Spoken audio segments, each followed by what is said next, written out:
Welcome and gather round, everyone. We are back with the second chapter in our Boris Ursus narrative campaign. All the support of the first episode has been amazing to see. Thank you all so much. We've got all of the first round of name suggestions added to my list. If you haven't already, or just maybe brewed up a new awesome character, please take to the comments in the that first episode there to leave me your suggestions. I can't wait to see what all you create. That being said, let's dive right back into our story. The air reverberated with the low roar of a couple hundred Northmen. On the highlands just outside of Ormskaro stood a lone chaos sorcerer, and the warband he had cobbled together from the surviving Sarl still sulking in this area. His tribe's near annihilation had led this particular mage to fully devote his soul to the Dark Pantheon, in the hopes of gaining enough power to enact vengeance. He'd even garnered enough favor to attract the attention of several marked bands of marauders. Quick glance revealed the Scarlet Plate, favored by Khorne's devoted, and the sound of cracking whips mixed with the more vulgar chanting could be heard clearly over the battle cries, confirming the presence of Slaanesh's Brandon. For all their enthusiasm, the Chaos Warband's might was nothing compared to the grim fury that descended upon them. Our warriors ruthlessly slaughtered any and all that bore the mark of chaos, pursuing the last survivors to the foothills to the west of Trollheim Mountains, where they were cut down to the last. But warriors too were in dire need of the action. The Red Tsar had been poring over maps for several days, taking the odd break here and there to briskly stride through Ormfell's streets, surrounded by an ever-present flock of messengers, spies, and his trusted advisors. His main goal, to fortify the positions already secured, and set up proper logistics between the isolated villages. Soldiery had mainly been consigned to escorting messages or sentry duty, and they were ready for a proper fight. After the rebellion had been crushed, Boris celebrated with a great renaming ceremony, calling the provincial capital Sarlfell to honor the first victories in the Northern Crusade. At this celebration, many new warriors pledged service to the Tsar in the coming battles, greatly bolstering our numbers. In the coming days, Boris would alert the men to be ready to march at a moment's notice, while a Druzhina none had noticed before rolled swiftly back to the Forest of the Bear. This Druzhina was named Vitali Fridzon, as we would later learn. He had been given building and policy orders to deliver to across the various villages, and orders to take command at the forest until further notice. Upgrades and repairs to the stanitsas of Starlfell and the Orthodoxy camp would begin at once, with the small tavern roadhouses and defensive fortifications swiftly following, to bolster the resolve of the people, while also keeping them as safe as these frigid lands would allow. Not long after breaking ground, a mining operation sent from nearby Kraka Ravensvik dwarfs approached Boris, requesting mining rights beneath the altar of the bear. The clan leader and Tsar quickly came to a hearty agreement, ensuring the wealth of the region for both, providing our new neighbors didn't dig too greedily. A surprise visitor arrived with a letter and heavy crate sent for Boris late one night. The Sarl chieftain Hama had apparently been double-crossed by the creature leading the Fimir, leading to the deaths of countless tribesmen already, their blood staining the vulgar altars located deep in the Ormskaro wetlands. In exchange for a large chest filled to the brim with gold, jewels, and other artifacts stolen from Kislev and raids, as well as the information on the Cyclopean monsters themselves, Sarl wished for a ceasefire with our warriors.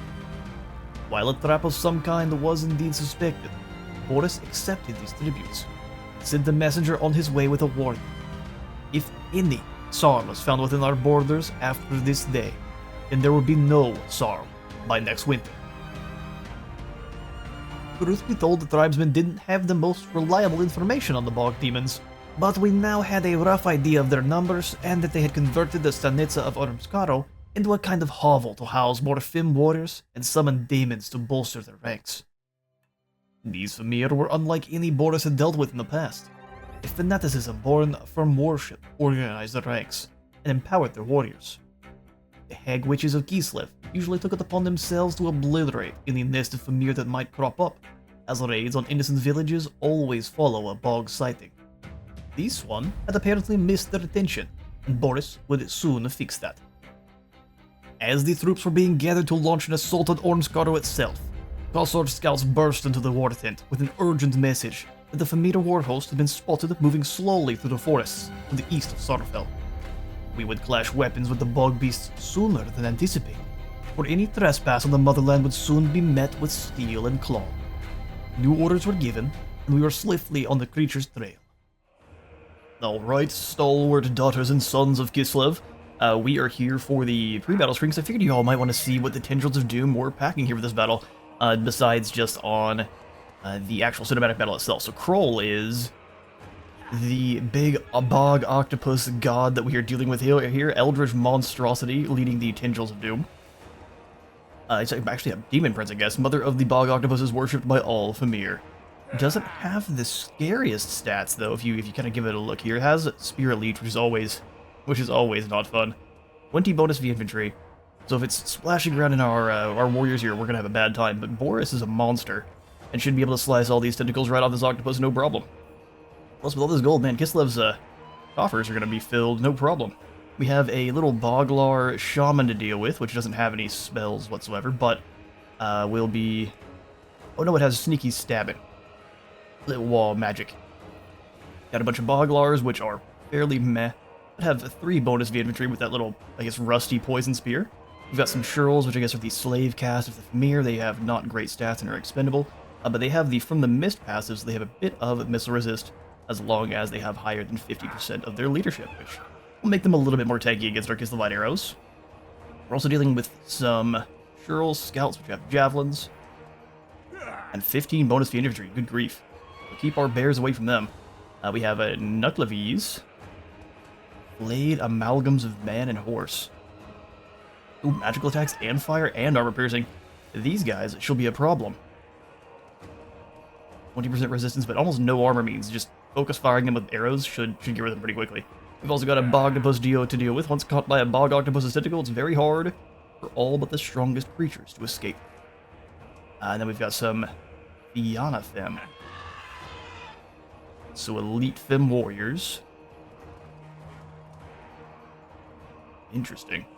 They don't look like they're that powerful. They've got 110 armor, which is pretty chunky. And then lastly, some Vin Beasts.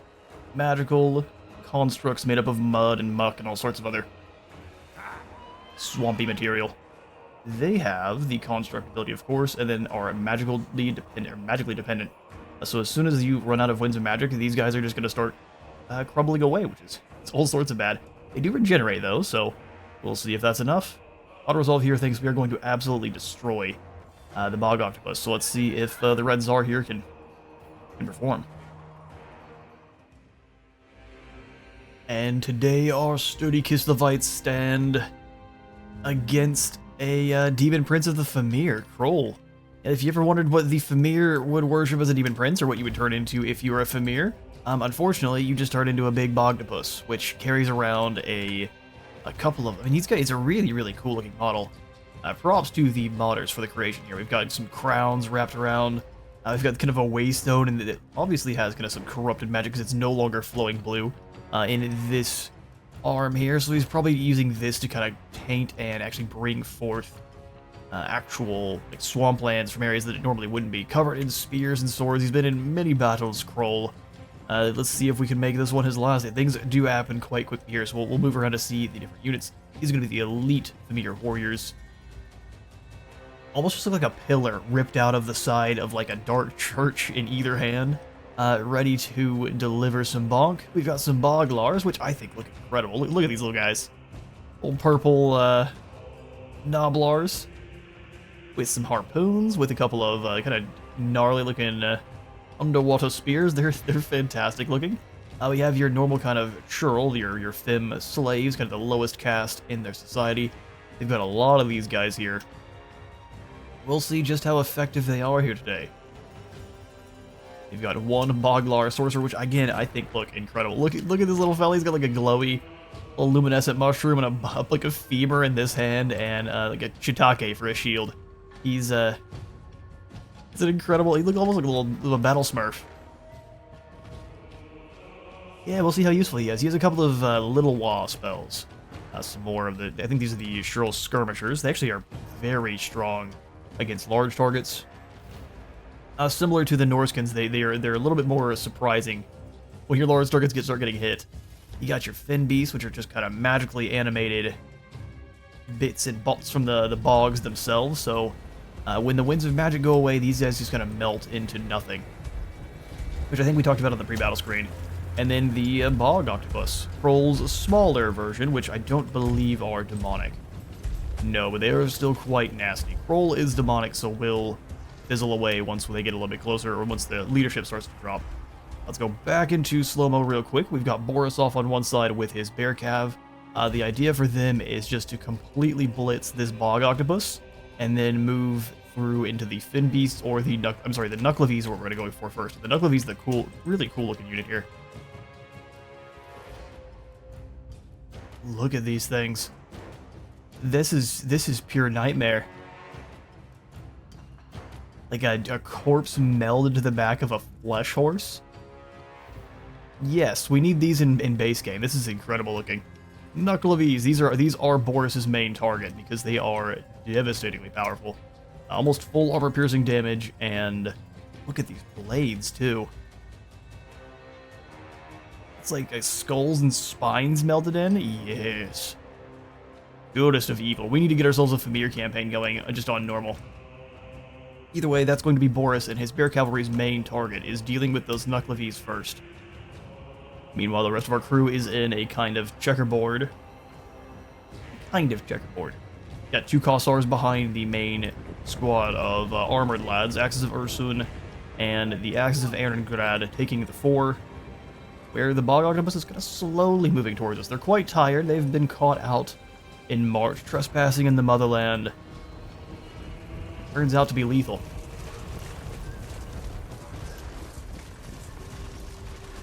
Hordes of Shurl approach. They are closing in on our missile lines here, but we have also placed Urkalisk a little bit further back. He's currently invisible to them. I didn't want the Spirit Leech. Spirit Leech does so much damage to your early game Kislevite heroes who all have around 4,000 health, so that they get dropped pretty quickly.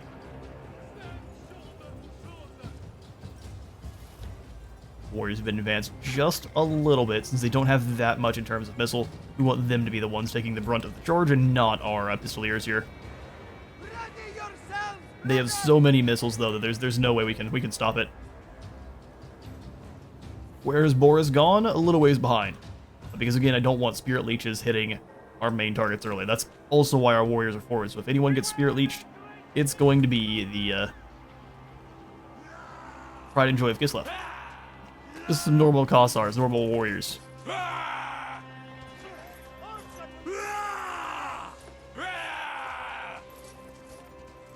Just taking their sweet time. But they are getting close enough where there's no turning back. I can't lie, we were so lucky that they decided to declare war on the Skaven. Thankfully, everyone hates the Skaven equally, and we can use that to our advantage.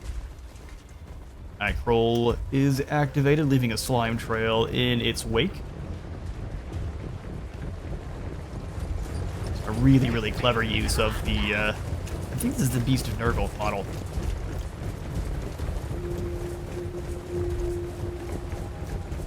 Alright, arrows away. The Shurl charge into a rain. Kislevite steel. Spirit Leech goes down on the warriors up front. And we are going to send Urkalisk forward to start healing them, as they're also going to be dealing with a charge of Shurl. Here they come. Sneaky stabbing going down across the field there. Every single gun we have is now trained on this Demon Prince. You can see the amount of damage it's not taking and how fast it ripped through this line. Clobbers into Urkalisk as well. He's overwhelmed, doing his best just to hang on. We'll slow that down, the lads. Keep reloading as quickly as we can. We've got spears flying in, impaling a couple of lads there for sure. They've got their shields up, though, in position. And the Knucklevies have... Oh, did we miss? Oh, that battle happened so fast. Ursus. I'll have to cut that in maybe as a short later. But the Knucklevies went down very quickly with a combination of Boris and the bears here. We really didn't even take any damage at all. So I might have been overestimating their potential here. But Boris absolutely obliterated them, and now it's time to snack on some boglars, which taste disturbingly like a mixture of grape and elderberry, and the bogdus here. Got our Kislev warriors fighting against knee-highs across the field. Just sending them flying, as the stalwart of Kislev would. And for any who might be actually concerned with maybe the cultural makeup of our units, all of your warriors, I'm assuming a couple of the warriors are probably going to be Gospodari, but all of your warriors, Kossars, and most of the unarmored troops, like horse archers and such, are all going to be Ungol troops. So like the basically, they're not Chaos tribe, but they would be considered Chaos by the Empire. Swing! The kind of original indigenous tribes that lived in Kislev were the Ungol, and the Gospodar came in, kicked them out.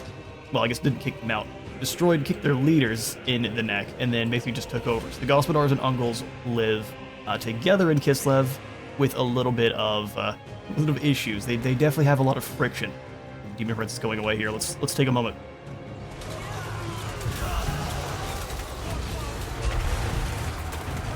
The death of a Bogdopus. Back in slow-mo because this battle does actually start blitzing rather quickly. But like I was saying, so all of your unarmored troops are going to be Gospodari in origin, where all of your armored troops, like your Zargard, your armored Kossars, your winged lances, all of them are going to be Gospodar. Same with like the Patriarchs and the Ice Witches and Ice Maidens. They're going to be mostly coming from Gospodari bloodlines, where even like Pistalton is noted as trying to purge the Ungol because he feels like they are going to be inviting chaos in with their backwards ways. He hates the Ungol and is doing everything he can to get rid of him. He's actually torturing people to try to find Mother Astankia to kill her because he thinks she is a being of chaos. And he also thinks Zarina Katerin is basically a puppet of the Ice Court. So he's paranoid prime, basically. Oh yeah, that's ruin our battle real quick. Ursun, save us! Ursuns, you're winning. What are you talking about?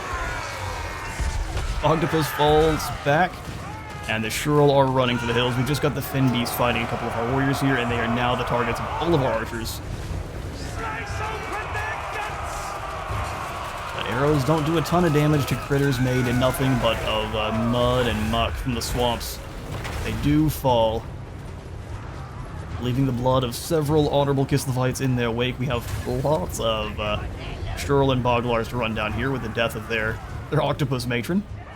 Alright, we'll pop back in the post-battle screen here quick, just to show you all that actually went fairly well for our troops. Yes, Urkalisk didn't really enjoy getting pummeled by a great big octopus monster. Neither did our Kislevite warriors, but they performed very well. If they had more octopi, I think we'd have a dangerous time, but the Nucleaves got destroyed, as did the Bogdopus, so that was a leg sweep for the tendrils. We shall then be grabbing some more. Go. Oh, hang on, now we got a defeat trait, Bogslayer. Who knew defeating an Eldritch Octopus goddess was this easy? All it takes is some assault. 12 more bonus V-Large, immunity to swamp attrition, and more replenishment. That's incredible. No man could fail to tremble in fear once the wolves of winter descend. And we've got a vodka distiller. And the Shard Blade has been reforged. Alright, it's skill point time, so let's come on in here. We've got one additional. We are just going to go ahead and grab the final point into Iron Disciplinarian here. We will move down Boris's blue line first, then go down his unique from there. Boris For Ursus Urkalisk, himself. we shall give you the ability to purge corruption. Very needed right now. In fact, we might end up taking you off the Warhorse. That way you can better support the front line. And so I'm going to go ahead and do that now. Back on foot, Urkalisk. Alright, I figured we'd actually keep in a little bit of the building this time. So here at the Forest of Ursun, we are swapping over from the Order of the Tsar to purge the steppes, just so we can actually start collecting some income from the area. Dropping it by 33% is actually, you know what, no, I changed my mind. We're going to keep it on by Order of the Tsar. Just keeping the 10 additional devotion is so good. We already activated the dodge ability here, which got us up to the tier 2 Stanitsa, and then we can go ahead and grab the Karksamaz as well. Same thing down here at Sarlfell. We're going to go ahead and upgrade the Karksamaz for more devotion and growth. I'm not going to upgrade Altar of the Bear just yet. I want the growth all in at Sarlfell for now. We now, though, have access to the Frost Maidens. We can go ahead and bring some in from Katarin's court for 2,000. And we are going to go ahead and I think snag a Frost Maiden of Tempests. Very good against the unarmored troops that we are dealing with up here. Vashka Bukoshki. We'll get your name fixed up for a viewer suggestion here soon. Although I don't know if we have any Frost Maiden suggestions right now. We have an Ice Witch suggestion, Elena Solovyova, but we don't have a Maiden just yet. So if you have any of those ideas, go ahead and leave them in the comments. Your battle against the Fimir Demon Prince was legendary.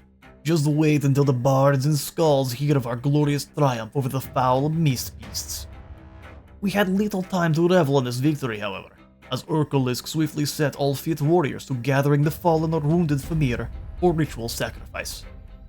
Urkalisk was quite an old patriarch, and spent some time with the Ungol wise women, learning both of their healing practices and ancient vows to the spirits. The motherland would not tolerate tainted blood of the Fimir saturating her soil, so purification rites must be performed, lest vengeful forest fae would descend on the land, butchering any and all they deemed trespassing, including our own warriors.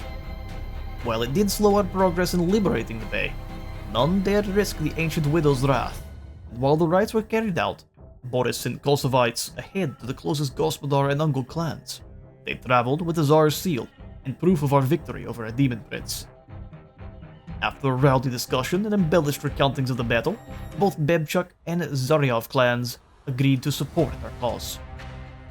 Back in Ormskaro, Boris had deployed our forces in ambush positions just outside of the swamps, hoping to catch the next raiding party unawares as they slunk from the abyssal waters. Our warriors waited eagerly all evening, jumping at every splash in the bog or branch crackling in the distance, nerves on edge with the promise of impending battle. Battle never came, and the swamps remained relatively silent, until a horse rider from Sarl came tearing over the snowy hillsides, heading straight for Boris with an urgent message. The clever Fimir wizard had led a host of nearly 1,000 beasts around our ambush site, and was now closing on the unprepared defenders of the Stanitsa. We were at once on the march, prayers to Ursun on our lips that we would arrive on time. Our brave Kislevites find themselves facing down a force of Fimir that they likely are not prepared for, but they will fight to the bitter end to defend Sarlfell. We have ourselves a bit of a checkerboard set up, a little bit more spread out than I normally would because they have nothing but frontline infantry, and since they have so many of them, we don't have a lot of opportunity to fire, which your skirmishing or your hybrid troops. Here comes a fireball from the Pale Fiend. Thankfully smashes harmlessly against the snow. But since they have so many infantry, your hybrid boys, they're fine against one unit, but as soon as they start fighting multiple, that's just one too many, and they get run over. And they have far more than just 2 per unit for us. Doing everything I can to bait out their 11 fireballs, that's down 2. Doing the math on their Winds of Magic, they only have enough for 11 of them. So now they have 9 more. Also trying to bait a few of them to attack just these guys, and they can't do anything to the Shirl.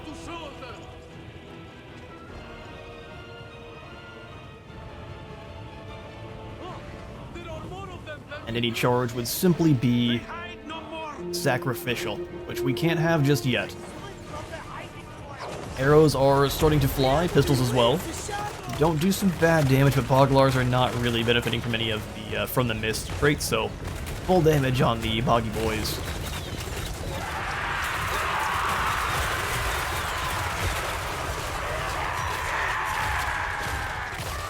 Screaming into the axes. And the maces of these 2 units are armored Kossars. Their armor will keep them safe, but there's so many units surrounding them. We've got some Fem and Death Warriors here, whom are kind of like Berserkers. They're like your Flagellants, but they're even stronger. Just the hordes of Fimir. The Boglars did a good job of absorbing that initial fire, and now the Bale Fiend and his followers have arrived.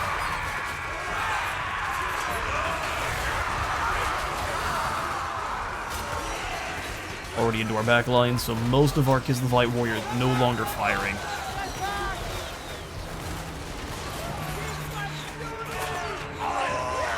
At least no longer firing into units that are not standing directly in front of them, which is a bit of a waste. Spear Kislevites starting to go down fairly quickly.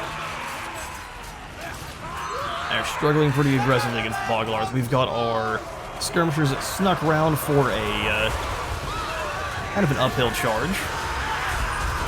Like these dervishes here are going to be Ungle, like we were talking about previously. Sure got launched into orbit. Get about enough of their charge bonus and then pull on away. There's too many. Didn't quite get the break. We're going to slam into another weakened squad of Kroll, which deals some pretty decent damage. Caught between our armored Kossars. They're being aggressively pursued the whole time, so any of those dervishes that are not staying with the group are getting run over. Speaking of getting run over, then warriors with great axes.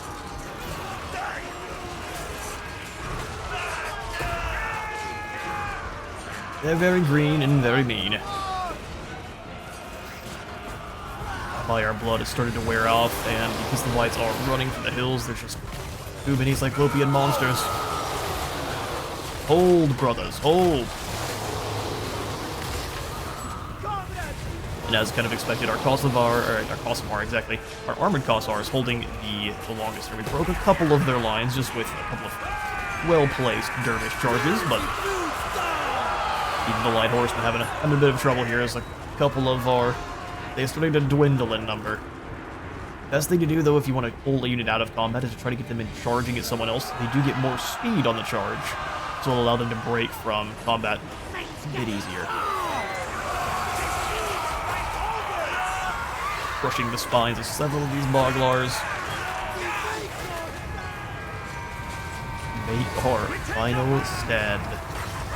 The Kroll are coming soaring over the hillside. These guys are firing where they can. The ones that have regained their leadership, but the rest are fleeing, trying to save themselves where possible.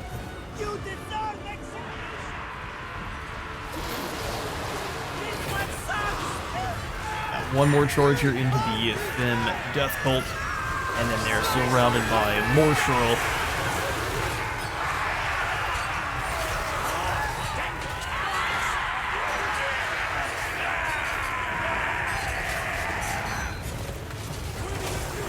Kislev mourns this day. And here's our post-battle screen. If this would have been a normal main settlement, we could have easily held the line, I believe. But they just had way too many Sherls here. They were able to swarm around the sides and just wipe us out.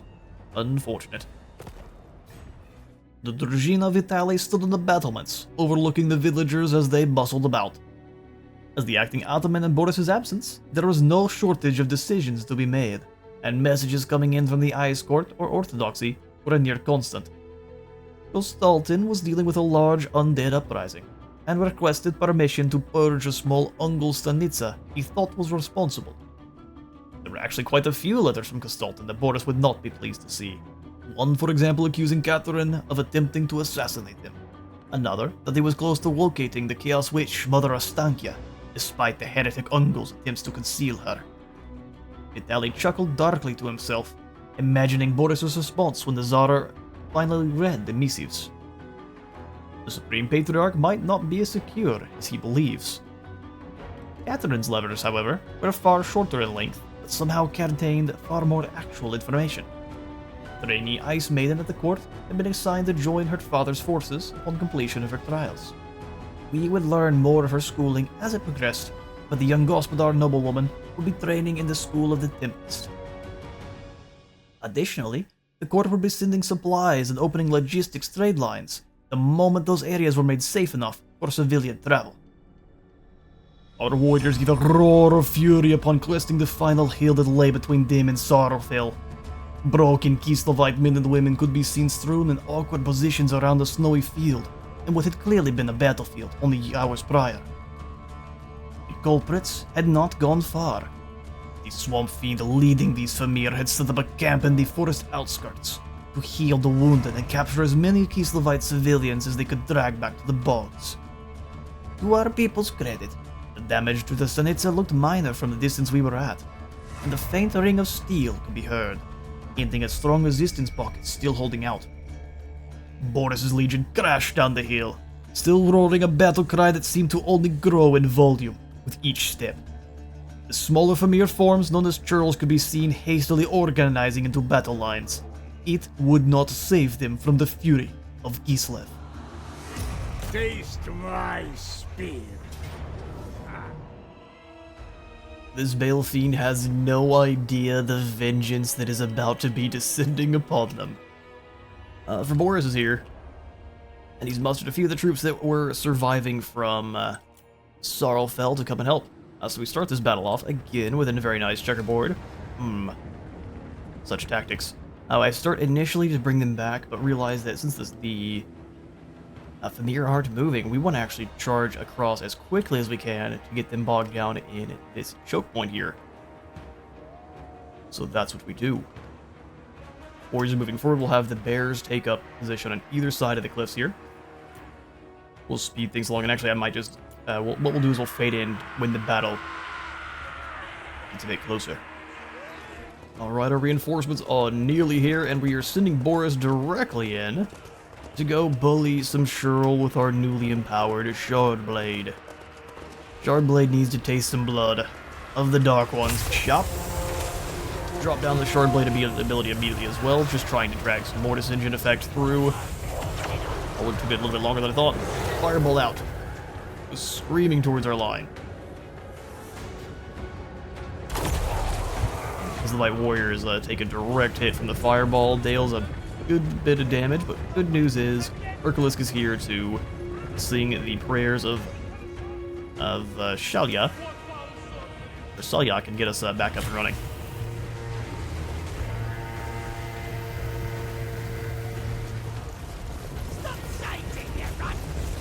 Stop shaking your monks. Boris is just here to bog them down and keep them from approaching as quickly as they want.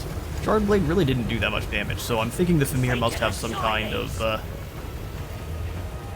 I'm not seeing any magic resistance, but it just seems like the Shardblade did not do much damage. Another fireball from the Bale Fiend directly into the same squad of warriors. They're having a bad time so far. They mean to smash into us. They mean to smash into us.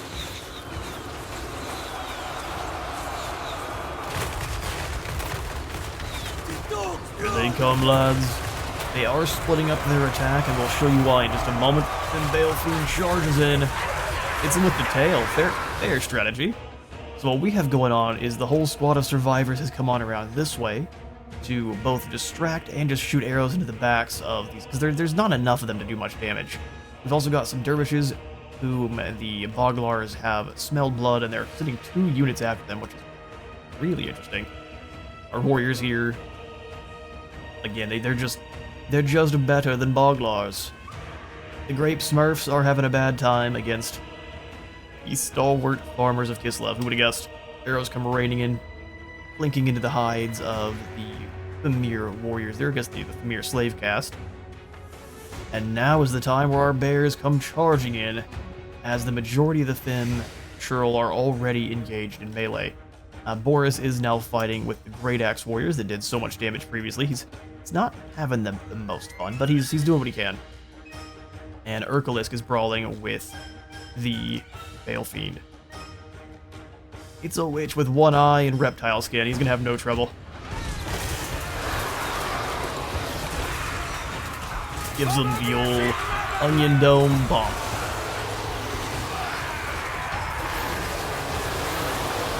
Bad spot there. We see the bears have come blasting in on this side with the dervishes, and they are working very well in tandem. Of course, yes, they're fighting little shrimpy grape people, but let's not diminish their glory. Bears at the front line of this side too. All of our Cossars that can actually hit shots have been given orders to fire on Bale Fiend. As Ursun was forced to pull back just a bit, to drop some heals in with the rest of the crew. Or maybe he's just been pushed away from the Fiend. And see, Boris is still stuck As soon as he does have Urkalisk, he will no longer be getting stuck at all, but in the meantime, Bear Brothers are coming to break Boris from his shackles.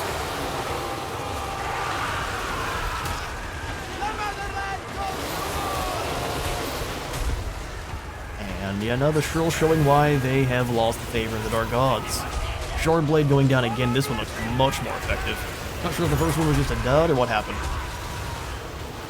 That actually looks like it's dealing some damage. You can see the health bars dropping. Who knows? Big Lizard Witch getting persecuted still.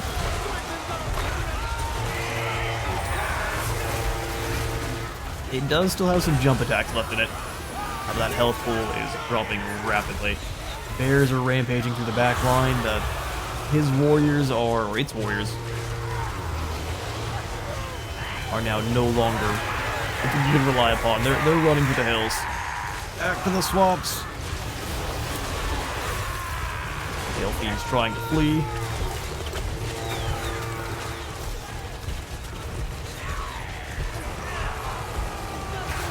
Vengeance has been served. Well, the Boglars and Shurl do some pretty decent damage against the Light Warriors, but all things considered, we just gained some veterancy and only lost 160. They will all be honored in song. That is the fall of Dirac. Now we just have to move on at their filthy swamps. A round of beheadings. Alright, we'll move right outside of Sorrelfell then. And then we'll set to building up an Orthodoxy chapel. That way we can have ourselves an additional patriarch. We need to get some of our lads out moving to discover some allies and also get into contact with Katerin once more. So that's what we're going to try to get going now. I'm going to keep Urkalisk here for now because he's a very, very good healer and we need that at least for the time being. So that's what we'll do. Other buildings here at the Orthodoxy camp, I don't mind chucking in some walls because we are right on the edge of the territory with the scaling. This is Norska territory, so they will not actually be walled settlements, but they will be still unwalled, so that is good to know. There's 2 armored Kossars and 1 armored with great weapons. So a Gospodari garrison to save the day. Yeah, we're going to keep saving our population surplus for Sorrelfell here. Although actually at this point, 2k, it's 500 negative. This is a little bit sketchy. But I think all things considered, it is worth it.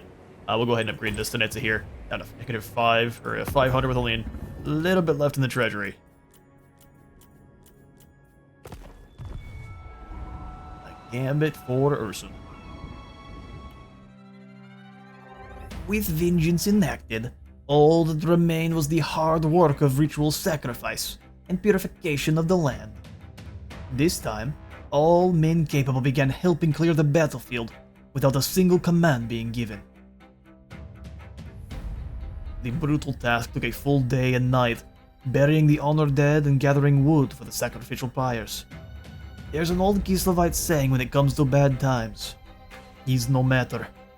And our villagers embodied this mentality fully by stoically going back to rebuilding and upgrading battle-worn Stanitsa. Tsar Boris left the Stanitsa in the capable hands of the acting ataman, Nikolai, and gave the command to march as swiftly as our legs would carry towards the ruined town of Ormskaro. There would be no mercy for the beasts now that they had revealed themselves. Alright, we return for the pre-battle screen. It's time for another Dirac to fall. They've got some Fim warriors, some Snakin, or some Snakin Goldcloak, longtime servants and allies of the Fimir Swamp Demon. Oh, they're demons. I thought these guys were fishmen. Moorhounds, fishmen, and a bunch of Cyclopean monsters. Let's see if they can hold the line against Boris Ursus. It's time to put an end to the Fimir once and for all. To pay no attention to the towers of Nagaroth back here. It seems as though our map generator is confused. We're up here in Norska, but it thinks we're over in the... It thinks we're close enough to where the Druki would be. It's incorrect. We've got ourselves a magnificent checkerboard here, which is kind of a combination of... It's not a full-blown checkerboard, but it is created with love.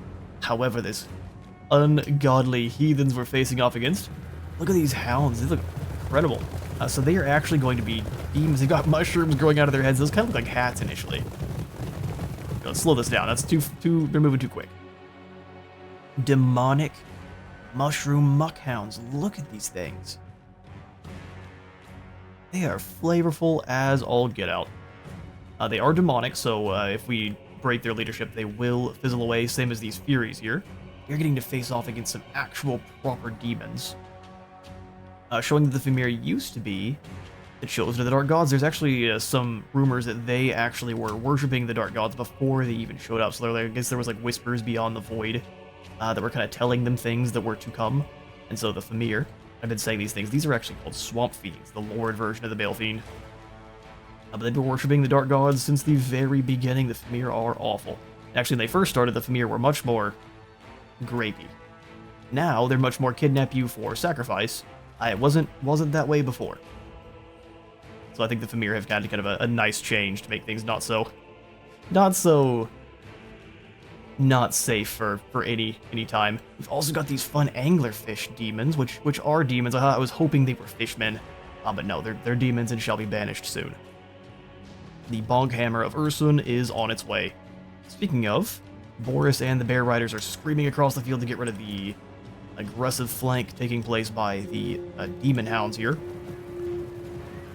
Trying to get into our backline and disrupt those Kossars. However, they have been caught as we have kind of broken off a part of this formation to go deal with them specifically. So the arrows are flying, they need to charge in or risk just dying. We've got to hit another slow-mo. Things are happening so quickly. Shard Blades going down at the same time we're getting hit by a Spirit Leech. And Boris and this first squad of bears are going after the churl up front here. Charging through the Javelin Storm. Which is going to hurt, so we're going to basically just hit them for a second and then pull back quickly. Back where the doggos and flying chicken McNuggets are. The dogs seem very frustrated that their flank was foiled. And here come the bears to give them a headache.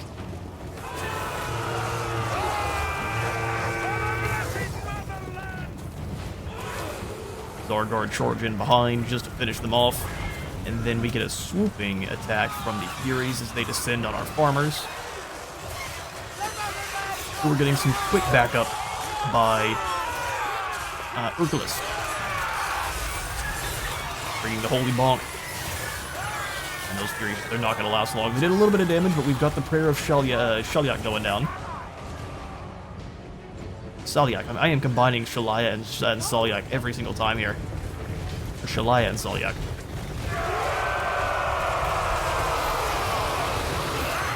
Them warriors and Kislevite warriors meet.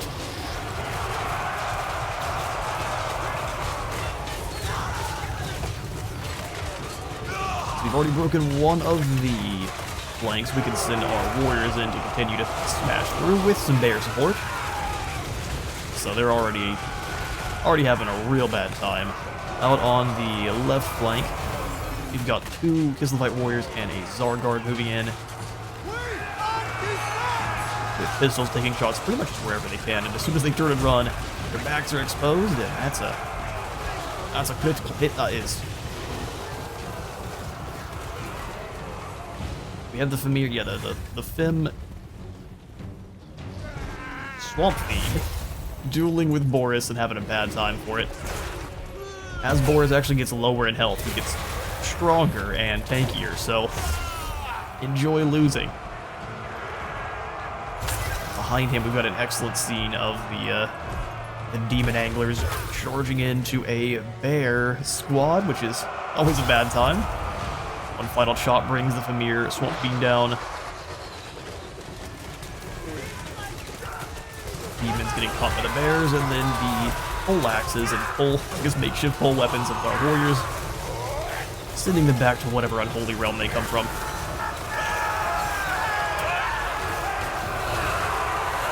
Octopus's soldiers and warriors are no more. They should have stayed hidden. They would have lived longer.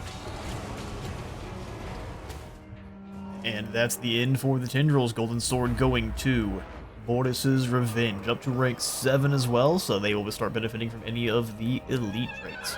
How amazing. Now this is a victory to be proud of. Tsar Boris has rid this world of a demon prince, and utterly obliterated the growing tumor that was the Fimir Enclave.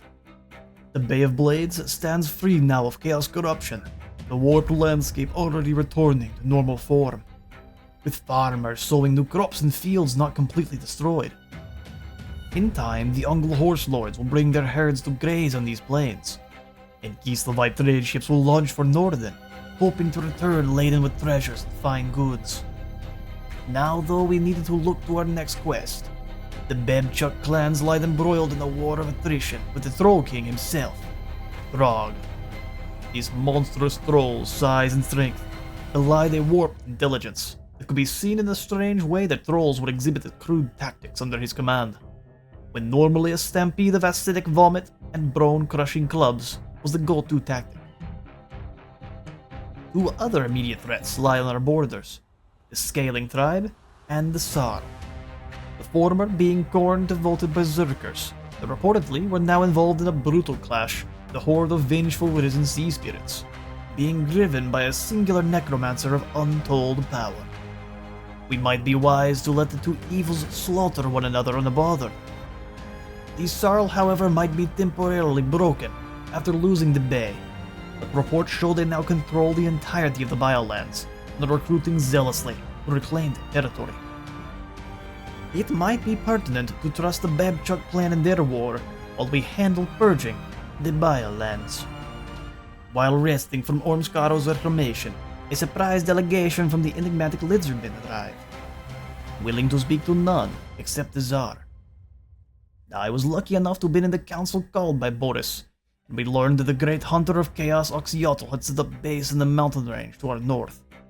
While we have never heard this name, there were rumors of the chaos bands in the remote oblast that would simply vanish, or turn up wiped out to the last.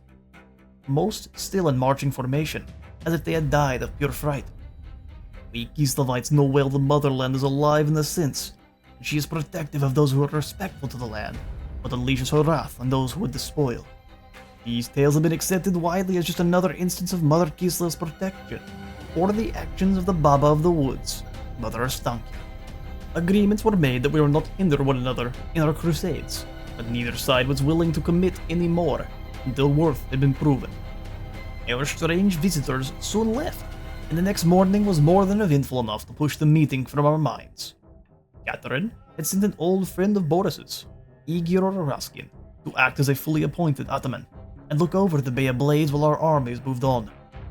Igor brought with him news of our new Ice Maiden, beautiful as she was deadly. She had been well versed in supply logistics as well as the lore of the Tempest, and we were overjoyed to have her join us for the tribulations ahead. As I busy myself with treble preparations, I'll take the time to put this journal down for now.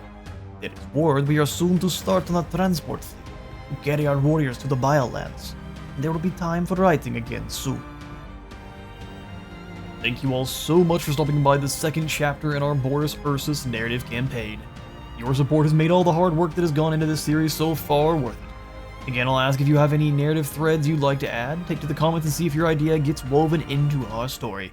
That's going to be all for today. If you enjoyed the video and made it this far, I'd really appreciate it if you left a like for the Light God and a sub for the sub button if you haven't already, and I'll see you all in the next one.